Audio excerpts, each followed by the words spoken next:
কুসুমকে পাচারকারী দলের সদস্যরা তুলে নিয়ে গিয়েছে, এটা সম্পূর্ণরূপে এবার নিশ্চিত করলো পুলিশ অফিসাররা। হ্যাঁ বন্ধুরা, ভিডিওতে লাইক দিয়ে দিতে থাকুন। কুসুমকে তন্ন তন্ন করে খোঁজা সত্ত্বেও যখন কুসুমের কোনো রকম কোনো খোঁজ খবর না মেলে, এক পর্যায়ে যখন শঙ্কর কান্নায় ভেঙে পড়ে, ঠিক সেই মুহূর্তে শঙ্করকে সান্ত্বনা দিয়ে ইন্দ্রাণী বলতে থাকে যে শঙ্কর এরকম করে কান্নায় ভেঙে পড়লে কী করে চলবে বলো তো? আফটার অল আমরা তো তোমাকে কথা দিয়েছি যে কোনো মূল্যেই হোক না কেন কুসুমকে আমরা খুঁজে এনে দেবো।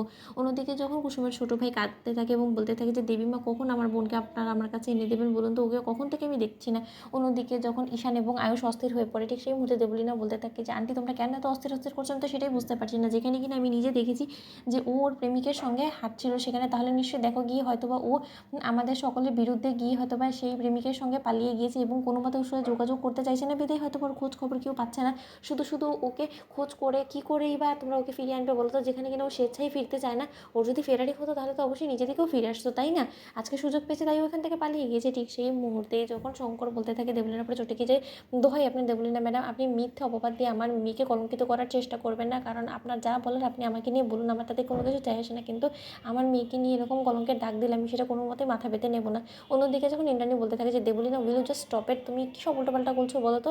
আমি কোনো মতেই বিশ্বাস করি না যে কুসুমের অন্য কারোর সঙ্গে কোনো রকম কোনো ঘনিষ্ঠ সম্পর্ক আছে এবং সেই সম্পর্কের তাগিদে ও কোনো মতে বাড়ি থেকে বেরিয়ে গিয়েছে। অন্যদিকে যখন পুলিশ স্টেশনে গিয়ে কুসুমের জন্য যখন আয়ুষ্মান এবং ঈশান থেকে শুরু করে সকলে গিয়ে পুলিশের কাছে মিসিং ডায়েরি লেখায়, ঠিক সেই মুহূর্তে পুলিশ অফিসার যখন জিজ্ঞেস করে বসে যে আচ্ছা ওনার কি কোনো পুরনো কারো প্রেমিক টেমিক ছিল, নাকি ওনার সঙ্গে কারো গোপনে কোনো সম্পর্ক ছিল, সেটা হয়তো বা আপনারা জানেন, এমনটা হলেও হতে পারে। অন্যদিকে যখন সেখানে দেবলীনা একবারই বলতে থাকে যে অফিসার এক্স্যাক্টলি আমি সেই কথাটাই বলার চেষ্টা করছিলাম যে ওর হয়তো বা গোপনীয়তা ছিল কিছু, হয়তো বা কারোর সঙ্গে গোপনীয় সম্পর্ক রেখেছিল এবং আজকে সময় সুযোগ বুঝে ও তার হাত ধরে পালিয়ে গিয়েছে, অথচ সে সকল দায়ভার আমাদের কাঁধে চাপিয়ে দিয়ে চলে গিয়েছে, কারণ যেহেতু ও খুব ভালো করে জানে যে ওর বাবা আমাদের বাড়িতে অনেক বিশ্বস্ত একজন লোক, তার জন্যই হয়তো বা সেই সুযোগটাকে কাজে লাগিয়েছে। অফিসার ওর সম্পর্কে খোঁজ নেওয়ার আপনার কোনো প্রয়োজন নেই, দেখুন গিয়ে ও যেখানে আছে সেখানে ভালোই আছে। অন্যদিকে এই কথা বলতে না বলতেই হঠাৎ করে যখন অন্য একজন পুলিশ অফিসার সেখানে এসে হাজির হয় এবং বলতে থাকে যে স্যার একটা খবর আছে, ওই সড়কের ধারে বাজারের কাছে একটা মেয়েকে নাকি হঠাৎ করেই কিছু গুন্ডারা তুলে নিয়ে চলে গিয়েছে এবং ধারণা করা যাচ্ছে যে যারা কিনা ওকে তুলে নিয়ে গিয়েছে তারা নাকি দুর্ধর্ষ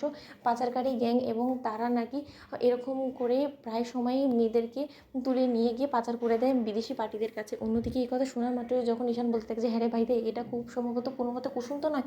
অন্যদিকে যখন পুলিশ অফিসারদেরকে ঈশান বলতে থাকে যে অফিসার দেখুন না তারা কোন মেয়েকে তুলে নিয়ে গিয়েছে। অন্যদিকে যখন পুলিশ অফিসারের কাছে ঈশান সেই কুসুমের ছবিটা দেয়, ঠিক সেই মুহূর্তেই সেই পুলিশ অফিসারের কাছে সেই অফিসার বলতে থাকে যে এই ছবিটার সঙ্গে যাকে তুলে নিয়ে যাওয়া হয়েছে তার সঙ্গে মিলিয়ে দেখুন তো সেই কিনা। ঠিক সেই সময় সেই রাস্তার ধারে থাকা সিসিটিভি ফুটেজের সঙ্গে এবং ঈশানের দেওয়া সেই ছবির সঙ্গে অবিকল মেল পাওয়া মাত্রই তারা নিশ্চিত হয় কুসুমকে তুলে নিয়ে যাওয়া হয়েছে। তখন লাইক এন্ড শেয়ার সাবস্ক্রাইব করুন।